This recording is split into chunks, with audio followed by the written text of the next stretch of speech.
Mark deserves a round of applause.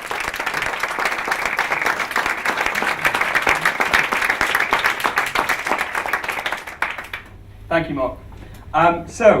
You will all find in the back of your white paper one of these delightful sheets. We are going to make you work for your hot dogs.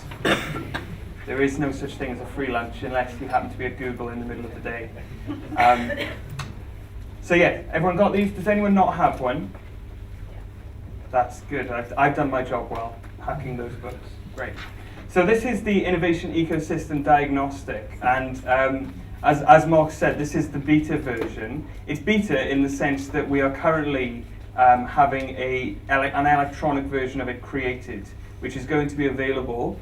I'm not going to say the date that I was told today, I'm going to say the Monday after it, so the 12th of March. It's going to be available on the 12th of March, and we'll be sending an email out to everyone here to let you know when that's up and available online. So do take a look at that when it comes out, because there's opportunities there then to share it with your team and to get a wider sense of what the business thinks of the innovation ecosystem in your organization. You can see there's 20 questions, both sides. There's 5 questions relating to each element of the innovation ecosystem. You've heard a little bit about each element. There's more detail in the white paper, but I'm not suggesting you read the white paper now. But what I would like you to do is look at this in relation to your organization and from your perspective about your organization. So look at each question, rate your organization on a scale of 1 to 5, 5 being, yes, this statement absolutely applies to my organization, and 1 being, I really wish we had more of this because this just doesn't apply to my organization. Okay, so feel free to start doing that now. Does anyone not have a pen? Wow. I have some pens. So I'm going to sort of give a few pens to you, sir. And as these pens work their way around, grab a pen and share alike for those who don't have pens. I will just take a few minutes doing that. Once you have finished your innovation ecosystem diagnostic, go back through and just add up your score for each section. And once we get to that point, I'll give you a couple of minutes to start doing this, and then I'll explain what we do next. It gets visual. So as you continue to fill in your diagnostic, I'm going to talk through how we visualize it in a really simple way. You'll have all seen, if you turned over your diagnostic tool, there's a little diagram at the bottom, a little chart. And some of you, brighter ones amongst us, may have started to work out what this chart does and how it works. Now here's one I prepared earlier. I'm not going to say that this is based on the Innovation Beehive as an organization, because of course, if I was to do an innovation ecosystem about the Innovation Beehive, it would have 25 in each category. Wouldn't it? So this is another organization that I made up in my little head with a direction of around 20. And that score, as I say, was got to by adding up the scores that were given to each statement in the direction category. So when you have finished your diagnostic, go back through, tally up your score, and then draw in your score in the direction for the innovation ecosystem. Do the same for the environment. And this particular organization that I made up had a score of 15 for that, which is already telling me something interesting about this made-up organization. This made-up organization has a fairly strong sense of direction, but the leaders aren't quite creating the environment that translates that direction into a clear sense and understanding for the employees in the organization. But they've got a very strong engine, which is interesting in relation to the fact they've got a slightly weaker environment, because if you've got a strong engine, that's likely to mean you're putting time, money and effort into doing something with your innovation, with innovation in your organization, but the key messages perhaps aren't quite getting across. And then the enablers. Here's the problem. So in this made-up organization of mine, the enablers are really quite low. So they'll have scored between 1, 2, and maybe a 3 on the enablers section. Actually, they can't possibly have had a 3 to get to 10. I didn't do very well at maths. So we've identified a big problem in the innovation ecosystem here, and that area there, the enablers, is what we would call the greatest opportunity for innovation in this organisation, whilst at the moment the direction and the engine are at equal strength. But there's work to do with the direction, because the direction isn't being communicated through the organisation via a strong environment. So what this shows, when you've drawn it out, is it shows both the strength of each element in the innovation ecosystem, but it also gives a sense of how they play together, and it gives a sense of how optimized the innovation ecosystem is. And when it's when this is taken off paper online, you'll get a report sent to you immediately when you fill this in online with this information and with some hints and tips and ideas on what you can do to improve the innovation ecosystem for each element. It's really exciting. And the other really exciting thing about this tool, from our perspective, is that there are also ways to aggregate different people's scores. So, for example, in this organization, we could have all of the leadership team fill one of these ecosystems in online, and then we could have all of the other employees in the organization to fill these in online. And it would be very interesting to see, on average, where the employees see the direction, versus where the leadership see the direction. Because the leadership think they've got a very clear direction, but they're not sure they're communicating it well. So this would then show them whether they are communicating it well. So hopefully by now you've all had a chance to go through the innovation ecosystem and fill in your chart.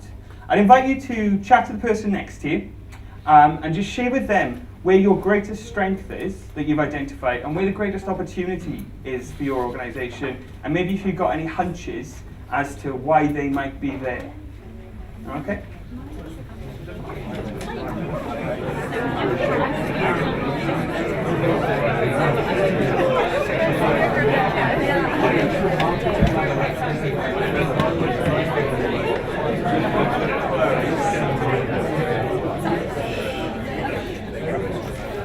Thank you. So, I was actually advised by one of my colleagues, Doug, at a session we were running last week, to listen for a lull in conversation and pause then. But I wasn't hearing one, and I don't think I was going to get one, so I just thought, right, time's time. So I hope that was useful to have that brief conversation about the innovation ecosystem and about what we've heard so far. What comes out of this big... did I say big conversation? I did, didn't I? Oh, you see, it's on my mind. So Doug helps deliver the big conversation for McDonald's, and there you go. Anyway, so what comes out of the innovation ecosystem diagnostic is something that is really useful for generating conversations about innovation in your organization.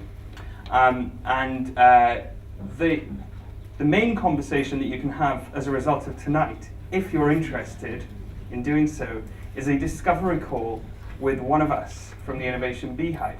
So you've done your innovation ecosystem diagnostic, you've heard about the innovation ecosystem, you hopefully think that there's something that you've heard tonight that might be useful for you to know a little bit more about. And we have these cards on in your white papers, actually at the back, as they were before. Just a little bit of information required for us to enable us to set up a call with you. We're also asking for you to include the output of your diagnostic as filled in today, just so that we got some background into where you're coming from.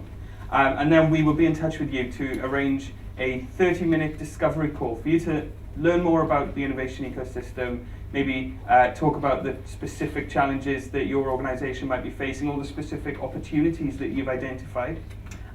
So please do fill this card in. Just leave it on your chair, and we'll go back and collect it, and we'll be in touch within the next 7 days to arrange a discovery call with you, and it'll be Mark, myself, or one of our other innovation experts at the Innovation Beehive. That's my sales pitch done. Thank you for listening. It will be, but in all seriousness, I mean, the innovation ecosystem diagnostic really is about starting conversations, and I could hear it in the room there, the strength of the conversation being had. And I'd love to be part of those conversations, so please do. If you've got something interesting to say, I'd love to hear it.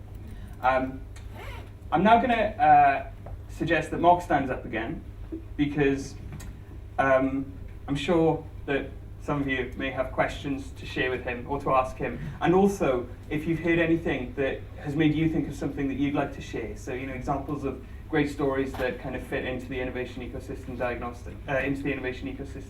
please do feel free to now stand up and make yourselves known.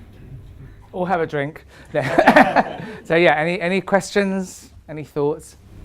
One of the last questions of the enablers is about the time and space to innovate. Yeah. Have you seen good examples and bad examples? I mean, I think in the modern day and age, everyone's on email, everyone's busy. Have you seen any tips or tricks around? So I think everyone's heard of the kind of Google have a certain kind of time that they set aside for their which particularly 20% that you can spend innovating on whatever you want. That worked in the engineering team. They tried to put it across the rest of the organization, and it didn't work. What they found is that you were actually having to do 100% of your work and then find another 20% of your time to go and do the other stuff. So when it works, particularly in kind of technical places, when you can specifically say, this is my new little project, that's when it works really well. I think it also is a bit around putting some money aside it.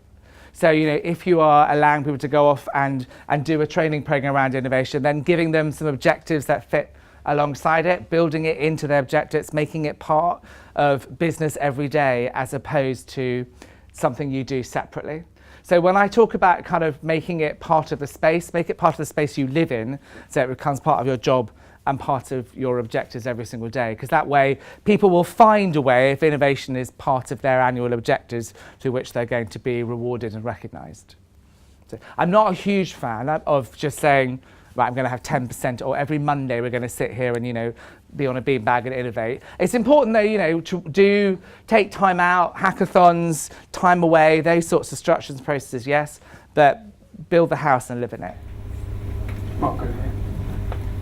I thought very interesting, being from the construction industry and our profit margins being very, very, very, very small. The bit of our budget is always going to be something that maybe other people can relate to. But what I've discovered is that actually we're sitting on a huge opportunity for R&D tax credits that we just don't claim back in our industry. Right. So our industry, so just to inspire other people, HMRC will forgive you a shed load of money if you just seek all the solutions to your problems that you've done, which have technical uncertainty, which has any things that is new to your current process. And it doesn't have to be new to the industry. It doesn't have to be, as long as it's new to you and you're trying to improve, whether it's a process, a behaviour, even some of our bids that we don't win, which does happen, we can claim those back if we put technical papers in and so on and so forth. So the funding bit, I've sort of knocked out of the park by bringing R&D tax free.